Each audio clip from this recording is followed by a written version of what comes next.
Welcome back to Mastering Maven. Got some great news. The MavenRoute website is out of beta and is fully functional. Before we jump into MavenRoute and how it works and why it's important to you, let's talk about what Maven is. The Maven ecosystem consists of two different apps, the MavenRoute web-based mission planner and Maven Share, which is pretty amazing.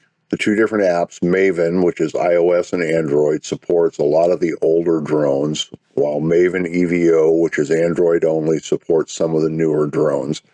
This is based on DJI not releasing the standard developer kit or SDK for a lot of the newer drones. You can use the Maven apps to manually fly your drone or plan and fly waypoint missions, giving you the ability to add actions at each waypoint, changing speed, taking a picture, starting recording, stopping recording. Allows you to repeat missions with amazing accuracy. Maven offers advanced GPS track and follow. The different modes are covered in some of my other videos that you can see here, or you can go to tutorials on the Maven website. There you'll see videos created by the developer. And if you scroll down to third-party tutorials, you'll see some of my Mastering Maven videos. VR mode on the Maven app allows you to fly the drone manually while controlling the gimbal pitch and pan with the VR headsets. The Virtual Copilot does a lot of things. One of the most important is the cable cam, allowing you to drop two different points on your drone. Lines drawn between those 2 points, and the drone will stay on that line, and you can fly along controlling the angle of the drone, the pitch of the gimbal, and get really great cable cam shots. For some of the other features in the Virtual Copilot, check out these videos here. The virtual Polygon Geofence allows you to set a box. You can control the sides, the top, and the bottom, putting a safe zone for your drone to fly in. This is only available on iOS. This is great if you're flying close to something that you can't fly over. You set a box around it and the drone will stay inside that box. It's also good for training if you want your kids or grandkids to learn how to fly the drone, but you don't want them to be able to crash into anything. You can build a virtual Polygon Geofence, and that'll keep the drone inside that box. So let's jump into MavenRoute. When you first open the MavenRoute, you're going to get this pop-up asking you to allow it to know your location. You can allow while using the site, allow this time, or never allow. It's helpful in mission planning because it'll kind of zoom in on where you're at. I'm going to go allow this time, and it's going to zoom in to kind of my local area. First thing I'm going to do is hit New Mission, and I have the option of Waypoint Mission or Photogrammetry. So let's go with a Waypoint Mission first. If I hit the gear, I can control my minimum and maximum altitude. It defaults to 120 meters, which is 394 feet, and 0 on the bottom end. Because the 120 meters or 400 feet is kind of the standard worldwide on what's allowed for drone altitude, it's helpful to put that. In the U.S., if you're flying Part 107, you can exceed the 120 meters or 400 feet in certain conditions, so this gives you the option of planning missions like that. You can change the default speed, which defaults to 3 meters per second or 6.7 miles per hour. You can increase that by hitting the plus or minus, or you can define that in the waypoint. So let's go ahead and leave that at 3 meters per second. You can control the drone heading manually or with remote control, or define it by the waypoint. We'll leave that at waypoint. Same thing with the gimbal, manual or waypoint defined. You can set the after finish action to nothing, return to home, land, or go back to the first waypoint. It defaults to go home. Let's go ahead and leave that. The flight path can be straight or curved. Curved is a little nicer looking than going straight to a waypoint and then changing its attitude and flying to the next waypoint. You can repeat the mission multiple times. Defaults to no, so we'll leave that there. And then you can set what happens when it disconnects. If the drone loses connection with the controller, You can continue the mission or stop and return to home. So let's go ahead and leave that at stop and return to home. The website defaults to this street view map. I can click this button up here. I can switch that over to satellite. I can turn on and off the 3D buildings. We'll go ahead and turn that off for right now. I can go to a hybrid map that has streets, some place names, and the satellite view. I can go to a landmark street that has the streets and then has these little identifying landmarks. And I can go to terrain. So this area here is pretty much flat at sea level, but this is important if you're flying in areas that have a large change in elevation. Go ahead and go to satellite, and let's turn off the 3D buildings for right now. I'm going to zoom in on this little park. I'm going to right-click on the City Hall and add a point of interest. Go to the options panel. I can give that point of interest a name, and I can change the altitude. This is the altitude that the drone is going to focus on as it's moving. So if I move that up, move it down, I can use the plus and minus. So we'll just leave that at 2 meters. Above ground level, I have to have at least one waypoint set to do that. So let's leave that alone for right now. And then I'm going to go into this park, and I'm going to right-click and set a home point. Now, the setting a home point, which I can drag around, doesn't impact your drone. This is just a notional home point that helps in setting the altitude if you're doing above ground level for your waypoints. And now I'm going to right-click and add a waypoint. Now, a couple of things happen. I've got a waypoint pops up, hit the gear, and I can see the different settings for that waypoint. If you look up here, you can kind of see this black dashed line. That gives the field of view for your drone, what the drone's going to see. This waypoint is set in pointing straight north. All right, it defaults to 25 meters or 82 feet. I can turn on above ground level. Above ground level calculates altitude corrections based on the ground elevation at that waypoint. And let's drop that down a little bit. I don't want to start off that high. Let's go to 60 feet. The speed, because I set it in the waypoint mission settings to be mission defined, it's going to stay at the same speed. If I had set waypoint defined, I could change the speed here. A corner radius, because I only have one waypoint, I can't change that right now, but we'll see that in a second here. And I can have the heading set to the next waypoint, to this waypoint, a previous waypoint, a custom, or to point of interest. So let's go ahead and make it to the point of interest. You notice that my drone's heading changes. You can see my field of view lines here of what the drone's going to see. And the heading direction mode, or heading rotation mode, you can change that to be at the waypoint, in which case the drone would fly to the next waypoint and then change its attitude. I can go progressive between the two, or I can lock it on the POI. I'm going to go ahead and leave it locked to the POI. The gimbal, I can lock it to that 2 meter elevation that I set on that point of interest, or I can change it to custom.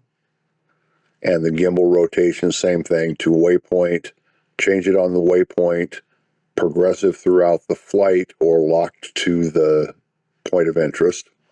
And now we've got actions. So I'm going to toggle the actions on. It shows that I have 0 actions set, and then I can hit configure and add an action. So I have stay for a certain number of seconds.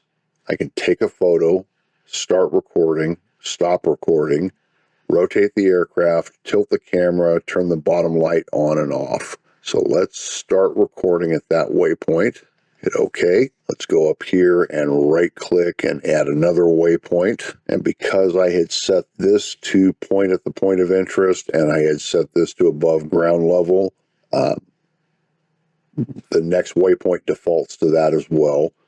You notice this is pretty much at sea level, so there's no difference between the AGL and the drone height. If you're in a place that has a lot of change in elevation, those numbers could be dramatically different. So I've added 2 waypoints. Let's add another waypoint. So I'm going to right click and add a waypoint there.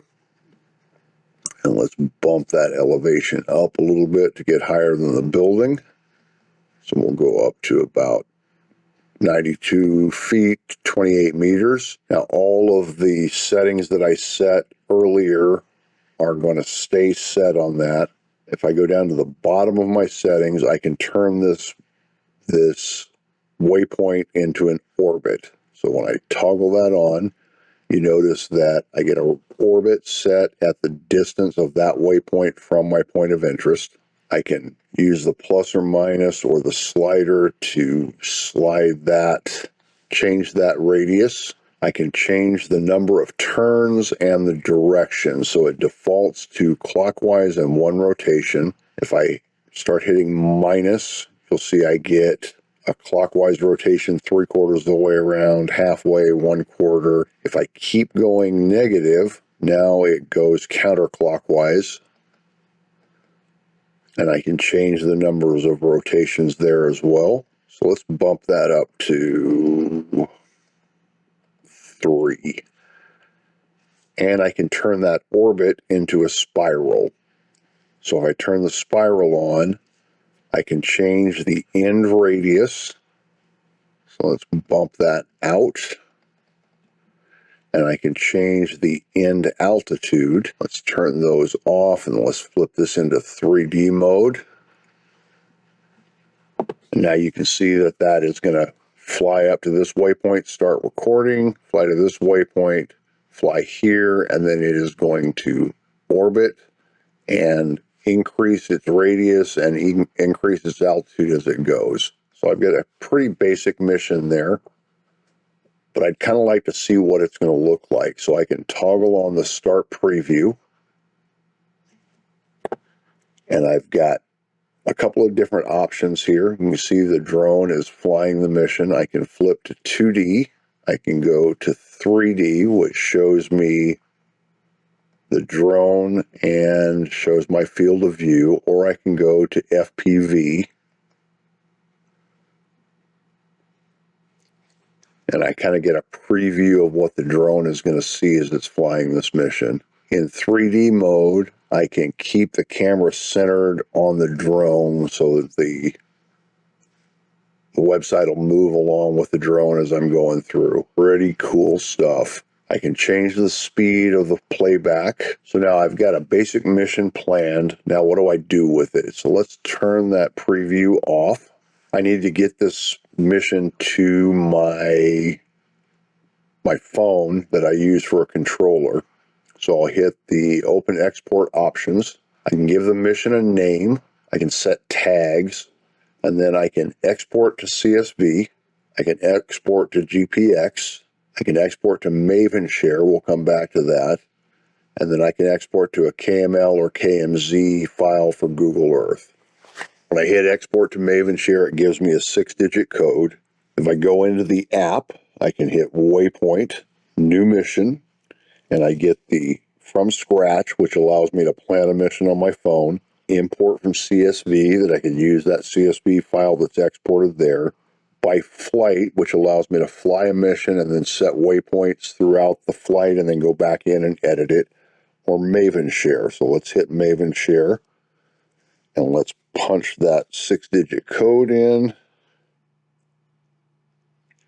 And there is my mission already up and ready to fly. I can preview that on my phone, and the drone will fly the mission virtually here, or I can get the drone up in the air and launch the mission, and it'll fly that mission. One of the other nice features is I can add tabs so that I can plan multiple missions at one shot and then export them. So there's my original mission, and I can plan different missions on these different tabs. So that is the Waypoint mission in the MavenRoute website. And let's do a photogrammetry project. All right, so nothing happens. I'm going to click the screen, and I get a grid pattern. From here, I can grab the corners of that grid, I can expand it out. Get a green flag showing where it's going to start flying the mission and a red flag that shows where you're going to stop flying the mission. I can right-click on the screen and set a home point, and you notice my start and stop flags change. Again, that doesn't affect your drone. That just gives it a notional home point for mission planning purposes. If I go into the gear here, you can see it has 16 waypoints and an estimated 128 pictures. If I toggle on the show positions, it shows where it's going to take all those pictures, and showing the coverage gives me, the darker it is, the more photo coverage you get for your photogrammetry mission there. Shows you your ground resolution and your field of view. The flight distance is about 4,800 feet, and the area shows in square meters and square feet, and the estimated flight time, which is 8 minutes in this case. Remember, this is just an estimate. It's not going to account for wind or anything else. Has the altitude that it defaults to that you can adjust using the plus or minus or the sliders. And you can toggle on above ground level. You have your speed controls, which defaults to 4 meters per second. And this suggests a maximum speed of 5.3 meters per second. Fast transfer will, as the drone flies the mission, when it gets up here, it will fly top speed until it gets over to the next column and then run down those columns. So let's go ahead and toggle that on. I've got overlap percentage that I can adjust with a plus or minus, and side lap adjust with a plus and minus, or the sliders to give you a percentage of overlap. The more overlap you've got, the more pictures it's going to take. And then directions, it defaults to geographic north. You can do the sides. You can do a manual setup. We'll leave that at geographic north. Keep heading. With keep heading toggled off, the drone is going to start at this green flag. It's going to fly up this column, take a picture, get here, make a 90-degree turn.